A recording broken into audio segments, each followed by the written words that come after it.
মানে 10:30 পর্যন্ত ছিলাম। তখন ওনারা বলতেছে যে আজকে সকালে যে 6:15 ট্রেন আমাদের 11টা টিকিট কাটছি। ওনারা বলতেছে যে আপনারা এটা যদি কাইটা ফেলেন তো বেড কাটবে, তো আপনারা যদি এটা পরবর্তীতে সুযোগ দেয় আপনারা যেতে পারবেন। তো ওই আশায় আমরা এখানে মানে কোনো কিছু করি নাই। করার পরে বলতেছে যে তাহলে চলে যান, এখানে বসে থেকে লাভ নেই, এখানে প্রবলেম হইতেছিল। আমার আমার হচ্ছে 11টা, আমার ভাইয়ের হচ্ছে 20টা, যার উনি তো আসে নাই। আমার যেটা আমি সেটা বলতেছি, আমার যে 11টা টিকিট, আমার কথা আমি তো করেছি 7,500 টাকা এখানে টিকিট আমি পেমেন্ট করছি। এখন ওনারা বলতেছে 12টা পর্যন্ত আমরা নিউজে ছিলাম, বলছে যে না কোনো ট্রেন চলবে না 12টা পর্যন্ত। তা আমরা ঘুমায় পড়ছি। এখন সকালে 6টা 6:30 থেকে ঘুমের থেকে উঠছি, ওইটা নিউজে শুনতেছি এইমাত্র একটা ট্রেন ছেড়ে দিছে। তো আমরা তো ঘুমিয়েছিলাম, আমরা তো সারা রাত জায়গা ছিলাম না। তো ওনারা যে হুট করে ডিসিশনটা নিল, ওনারা আমাদের একবার জানানোর কোনো মানে কিছুই রাখলো না যে এত সকাল তো মানুষ জানবে না। ট্রেনটা শুধু খালি গেছে, এখন বলতেছে ট্রেনটা খালি গেছে। তো খালি কেন পাঠালেন আপনারা?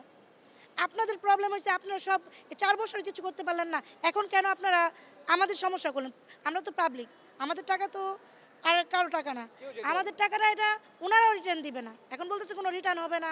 ওইখানেও রিসোর্টও বুক করে রাখছি, আমাদের টোটালি লস, বিপদে পড়ে গেছি। 250টিরও বেশি ডিজাইন অপশন নিয়ে ওয়ালটন স্মার্ট ফ্রিজ, বোঝে আপনার প্রয়োজন। এখন আমি ওইখানে গেলাম, ওইখানে বললো আপনি স্টেশন মাস্টারের সাথে কথা বলেন। ওইখানে গেলাম, ওইখানে স্যার নাই, বলতেছে ম্যানেজারের সাথে কথা বলেন। আসলাম ম্যানেজারের সাথে কথা বলতে, উনি বলতেছে এখন তো ট্রেন চলে গেছে, এখন আমি আপনাকে কিভাবে টাকা রিফান্ড করি। তখন আমি বললাম আপনার আমার টাকা দরকার নাই, আপনি আমার জাস্ট ওখানে পৌঁছায় দেন। আমি তো যাওয়ার জন্যই টিকিটটা কিনেছি না, 10 দিন ধরে অপেক্ষা করতেছিলাম। পরে উনি বলতেছে আচ্ছা বসেন, পরে কথা বলি, দেখি কি করা যায়। এখন আমি সিট ছাড়া আপনারা কীভাবে পাঠাই? এখন আমি কি করব? আমি তো একটা সাধারণ জনগণ, আমি তো নিজের কষ্টের টাকা দিয়ে ফ্যামিলি সহ মানে টিকিটটা কিনছি যে আমি যাব, ওইখানেও রিসোর্ট বুক করছি, আমার তো এখন টোটালি লস। তো এখন আমার কি করা উচিত? এখন আমি কোথায় যাব? আমি কার থেকে ন্যায় বিচারটা পাবো? প্রশ্নই সেইখানে। জি, অবশ্যই বলতে গেলে ভোগান্তির শেষ নেই। প্রথমে আমি ধন্যবাদ জানাচ্ছি রেলওয়ে কর্তৃপক্ষকে, তাদের যে চলমান আন্দোলন তারা প্রত্যাহার করাতে। আমরা দেখেছি গতকালকে আমি নিজেও ভুক্তভোগী ছিলাম। আমি কক্সবাজার থেকে পর্যটক এক্সপ্রেসে 4টার সময়, ভোর 4টায় আমরা বিমানবন্দরকে অবতরণ করি।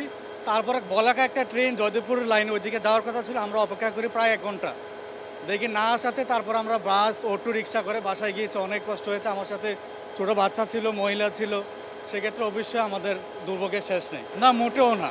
সেটা তাদের দাবি দেওয়া আন্দোলন যেগুলো আছে তারা অফিসিয়ালিভাবে ফেস করার প্রয়োজন ছিল। যে জনগণকে জিম্মি করে যে একটা ট্রেন্ড তারা শুরু করেছে, সেটা বিভিন্ন সেক্টর, নট অনলি রেলওয়ে, সেটা বিভিন্ন সেক্টরে অনেক ভালোই প্রভাব ফেলবে। সেজন্য আমি তাদেরকে আহ্বান জানাবো এবং সরকার কর্তৃপক্ষকে আহ্বান জানাবো, জনগণের জিম্মি করে যেন সরকারি কোনো প্রতিষ্ঠান এভাবে জনগণকে দুর্ভোগের মুখে যেন না ঠেলে ফেলে। আসলে ওইভাবে ঠিক না। আর আজকে যে ট্রেন ছাড়ার পরে ট্রেনের যে পরিষ্কার বা সুন্দর পরিবেশ, এটা খুব ভালো লাগতেছে আজকে। এর আগে ট্রেনে যাওয়ার পরে দেখলাম অনেক সময় ময়লা থাকে, আজকে একটা সুন্দর পরিবেশ। এগুলো আসলে কিছুটা স্বাভাবিকভাবে কিছুটা মেনে নিলেও ঠিক হয়, আবার আন্দোলন করে এইভাবে মানুষকে জিম্মি করে এটাও করা উচিত না। এটাও স্বাভাবিকভাবে আমি মনে করি না যে এটা আসলে করা উচিত। পরিস্থিতি গতকালকে থেকে অনিশ্চয়তার মধ্যে ছিলাম। আজকে আমার ওয়াইফ এবং আমার আম্মাকে নিয়ে আজকে কিশোরগঞ্জ যাওয়ার কথা। তো আমরা কিশোরগঞ্জ এক্সপ্রেসে 10:30টায় ট্রেন ছাড়ার কথা, কিন্তু ট্রেন এখন পর্যন্ত প্ল্যাটফর্মেই নাই। তো বুঝতেছি না ট্রেন কখন আসবে বা কখন ছাড়বে। আন্দোলন গণতান্ত্রিক অধিকার সবার, কিন্তু সেটাতে খেয়াল রাখতে হবে যেন জনগণের ভোগান্তি না হয়। তা আমরা তো ভোগান্তির শিকার হয়েছি। এই যে আজকে আমার অসুস্থ ওয়াইফ আছে, আমার বৃদ্ধ মা আছে, ওরা তো এই যে বসে আছে অনেকক্ষণ যাবৎ। তা আমরা তো এখন যাইতে পারতেছি না। তবে সাধুবাদ জানাই যেহেতু ধর্মঘটটা ওরা প্রত্যাহার করছে।